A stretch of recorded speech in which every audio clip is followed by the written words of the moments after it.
Never in the field of human conflict was so much owed by so many to so few. Well, good morning, everybody. We have completed day 2 of this fine event, the Spring Offensive. And I'm going to do a quick review of some of the crazy events that went on yesterday. Some good, some bad for everybody, that's for sure. But yeah, it's been a really fun event, guys. Super fun. So much, in fact, that I find just playing Italy, I barely have time to do the video updates because most of the time I'm bullshitting or enjoying camaraderie or stirring the hornet's nest and trying to get maybe the allies to attack the communists, explaining here, explaining there, getting all emotional and stuff like that. But it's all part of an act, and I find that in some weird way a huge enjoyment factor. And that's just because we get into character in these games and have a lot of fun. But I think we've cracked more smiles and more jokes here than I've ever seen before in a game like this. So it's a super honor to be with the people that we're with. Anyways, guys, right now Italy is not doing much, and yet doing a whole lot. Frustrating because Madman Dan has done so well in keeping Italy at bay. I tip my hat to him. He has just not given a single advantage worth taking that it's not going to hurt Italy in a large way. And right now, because of that, I've actually set up 3 fleet task markers here just for fun and have fun just starting to lay my ships down, right? But we have a problem, and we have a build-up with Force H here in the Red Sea. We have Force Z here outside the Pillars of Hercules. And we have a whole lot of troops in Gibraltar, American, Canadian, as well as a little bit of a joint task force up here, and another American fleet just sitting out, hanging out here with Force Z here in Gibraltar. And of course, a whole lot of stuff in Egypt too. And now granted, Italy does have a lot of units. Like you can see here, we have quite a few units. But for simply going after one area and blocking it off, if we're successful, the rest of the fleets come in and destroy the Italian fleet. Because the Italian fleet is not that strong right now. We've only been able to build 2 battleships, an extra light cruiser or so, and of course lots of land units. So consequently, through this game, I have just been torn by opportunities, and a lot of them have been traps that I have not taken because I know right now Italy's victory points are on the line. Because if I jump, then I'm sure the Americans, Canadians, and the British will love a chance to take out the Axis weakest power. So right now, that's basically what's been happening. A whole lot of nothing, but on the bright side, Italy is probably keeping up more ships on this map tied down than anywhere else. And I guess you can call that a somewhat victory, because there's not a lot here and not a lot here with the Far East Command. So that's one perspective to look at. Now, if we just back up here and go over to South America, not a lot has happened. Rank Carcass did try unsuccessfully for that Argentinian role that you get once a game. You got to roll a 1 or a 2, and obviously he did not. Unfortunately, because that would have really helped divert some of the Americans' attention down here that might have gave Italy a possible chance. But of course it's a long shot, but I haven't played a game yet where that has happened, but hopefully someday we'll see that work. But we can see here on the eastern seaboard here, the last 4 or 5 turns, the American fleet was nice, comfortably at bay, but once they got up to wartime income, well, they bugged out. And of course we know here, and they're also over in the Atlantic. The British in the home country there have been slowly building up bombers, tactical bombers. They have a decent a defense right now. And actually, I'll go around to the other side of the board to give you guys a closer view. And you can see here that they got some air transports, airborne, ready for some opportunities to probably take some victory points away from the Axis powers. So obviously the Germans have to be wary about that, but nonetheless, as you probably know, Paris did fall early on yesterday if you've been following the series. And it fell differently than others. It was just a lunge right into Paris, and of course the Axis did take it on the chin a bit, but definitely in the first round there was quite a bit of casualties for the French. So consequently now we are looking at a possible, and I stress possible, incursion into either Spain or France if the Americans want to start, or the Allies in general want to start liberating Western Europe, which indeed they will have to if they want to get some of those victory points. But there's more to the story, and it's a very complicated story. Here you can just see the 2nd, the 7th, and the 12th armies, where we got a lot of units here, but a lot of them, mainly the 7th and the 12th, are in the Romania. We have the 12th here, which is the strongest of the group. A lot of Panzer, or a lot of Panzer V medium tanks, advanced mechanized, and infantry units. It's a very strong fort here, and we're kind of now starting to create an eastern trench warfare where it's really hard for either of us to break through, because now we have just such huge buildup of stacks.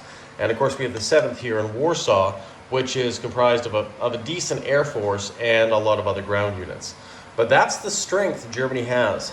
And we just got these areas here in Europe. The rest is, does have several units placed throughout, but Germany does not have infinite resources. Germany's income is only $49 right now. And of course, if they want to expand and get more victory points, because I think they're sitting maybe at 3 victory points right now, and that's obviously not the greatest, but of course, if Greece or Denmark was opened up, that would be a few more as possible Lebensraum. But we'll have to wait and see. It still can be a very long war, especially if we're playing the variable ending. So who knows? Now down here, guys, let's keep an eye on it. Let's take a look here. The Russians. The Russians were saving a lot of money. And what the Russians actually ended up doing was, as soon as they got up to wartime income, they declared war on the Germans, negating that first strike. So that is very good. And of course, I think he had over $100 some odd. He built a ton of militia and a ton of infantry. So a lot of it's defensive measures, because these militia cannot leave Europe. But you can see down here, we have a lot of artillery, actually a lot of advanced artilleries, Katyushas, advanced mechanized. And over here, same thing. A lot of it's gone into defense to protect those borders. And of course, some of it's probably going to be a good offense. But I'm going to get to more about what that could relate to, or what that could mean. But of course, if you look here, tons of units, once again, infantry galore, advanced mechanized galore. They're doing okay. They're not doing amazing, but they have the strength to repel pretty much any evasion and do a counterattack. So the thing on the Eastern Front is, who will blink first? That is the question. Quick review here. Russia did crush Finland, so they've taken those territories. They did crush Latvia and Estonia. They did crush Iran, and of course Mongolia. So those are also 7 or some odd victory points to their coffers, if they're able to keep them. They have strategically not taken Lithuania or right here in northeastern Poland there, because if they do that, then they're at war with the Allies, right? And also, if they do attack here, this is 2 spaces away from the home country. The Allies then could declare war on Russia, because they're being a little bit of bad boys. And of course, that's not a good thing, right? So Russia's been, General Hand Grenade has been playing a very good game. Conservative, slow game, but now we'll probably see him on the offensive here to start gobbling up more and more points. So this is kind of a brief summary of what's gone on in Europe. We did win the Spanish Civil War as the Axis players. So that's a feather in our cap, and that's why Italy doesn't dare go to war, because if they do, we might be losing those 3 victory points, and there's not a lot of hope in hell that I'll be able to defeat them, right? So Italy's doing the best it can and hoping for opportunities, But right now, I think that ship has sailed. And once again, Madman Dan, you played one of the best British games I've ever seen, giving Italy no chance to succeed. But you know what? Hopefully next time when I'm in Italy, I can be more productive, as it were. Here in the Far East Command, they're still holding strong, but the Japanese did take Burma, the Burma Road here, and I think they're going to be doing a counterattack here. We're only in the middle turn of July 1942, guys, so we haven't reached 43. This is why this is just a bit of an odd summer. We haven't concluded this year. But let's look at Japan's progress. Japan's progress has been very good. Sydney, New Zealand, Eastern Australia, New Guinea, the Money Islands of the Dutch East Indies, Sarawak, you know, and of course when the Vichy was formed, these went to the Japanese, helping them out immeasurably. And you see all of this, pretty much all of China, with the exception of a few territories, is under Japanese control. Not a lot of infantry though. There is a little bit here and there, but Japan really had to stretch itself thin and didn't get a lot of luck sometimes in the early battles. Same with the Germans.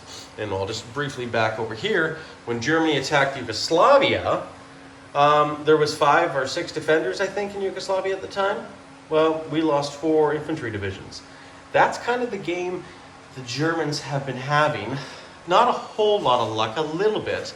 And same with the Japanese. Not a whole lot of luck, a little bit, but nothing to really make it a big sweep. But it is what it is. Right now, we have the Japanese 4th and 2nd fleets here and here. And they're down here, comprising of a decent naval force. And then, of course, we have a light carrier and some other forces up here. But, of course, the submarines, because now Russia is at war with the Japanese. So they have been doing some convoy raiding along with this American sub, the British sub, destroyer here. So, yeah, a lot has been going on. But there's more to do, because the Americans have laid down a whole whack of light cruisers and a whole bunch of other ships, because they want to build a navy to crush Japan. That's what the Americans do. Americans love doing that. And of course over here they have a decent air force in Hawaii with strategic bombers, or heavy strategic bombers. And the Americans, and we'll get to the technology chart in a bit here, but you can see they have jet fighters now too. I think it's a P-80 Shooting Star there. So consequently now, the Allies are starting to turn the wheels here in the Pacific. But when you play a long game, and I mean a long game, sometimes you make some mistakes. So at the end of the Japanese turn, unfortunately, there was a lot of money to be spent. A lot of money, because Joey was very diligent at saving money. And what he did was, he was hoping for improved construction, but still didn't get it. And that's why he was saving it, because he put down, a whole ton of light cruisers there. A lot of them, which Japan desperately needs. And of course, you can see right here, the Americans have put down 3 fast battleships. The Illinois, the Kentucky, and the Wisconsin. So, now, they have that force tentatively ready to go, and they built a lot of militia and infantry, but a lot of them at that time were to defend these Money Islands, which was crucial, which is what we needed to do, because they are victory points, right? And we have that sneaky airborne plane with potential to snag some of these islands, right? And of course down here we also have to worry about the defense of some of that territory too. But unfortunately, some of the defenses in Japan were negated. And you know what? Mistakes happen. And it is what it is. Tokyo right now only is defended by 2 Japanese infantry units. And sadly, if you pan over here, we have, in this little zone here, the American 16th Task Force, followed up by the 17th Task Force behind there. 17th was all those light cruisers I showed you. But the 16th here is comprised of 2 carrier divisions and 2 battleship divisions, a lot of service ships, and 2 very vital transports. which on those transports are 2 elite Marines and 2 regular Marines. And they are within striking distance of Japan, namely Tokyo. So we will see here, but Japan might be in dire straits. Maybe the divine winds and the gods of Japan will once again sink that American fleet like it sunk the ancient Mongolian fleet that had come to invade Japan with Genghis Khan III. Or maybe history won't repeat itself. We as the Axis powers can only hope a little bit of luck might swing our side. There is a relief effort with some of these units here and some of these units here to hopefully free Japan. But at this moment, we're going to wait and see what happens. So anyways, guys, this is just a brief, a little bit longer brief go over. And I just wanted to show you what's going on here, and hopefully everything made sense. And just for your guys' info, this is what's going on. Vichy's at 4, they've been doing pretty good. The Japanese income and everything's up here. Unfortunately, Italy has been not doing much, and it's just they've been hamstrung. But here, the Axis, they've developed some technology, some key ones, but not as good as the Americans. Look how many lucky rolls that darn Hilltop has got, and he has just done phenomenal with developing the American technology at this point of the game. Russians, by General Hand Grenade Zone and Mission, bit of a struggle right now. He's had a few that he's missed, quite a few actually, and he's hoping he'll get that before the end of the game. And if you look at our income right here, look at that, 55 for the Russians, 62 for the Americans, and of course, you have this down here as well. But it is what it is, right? There's not a lot the Axis powers can do, especially if these two alliances now start pounding against the Axis. And if they do, it's not long before these two powers might start duking it out. So anyways, guys, this is my brief summary. Panzer King here in the Lion's Den, signing off. We will see you guys later today.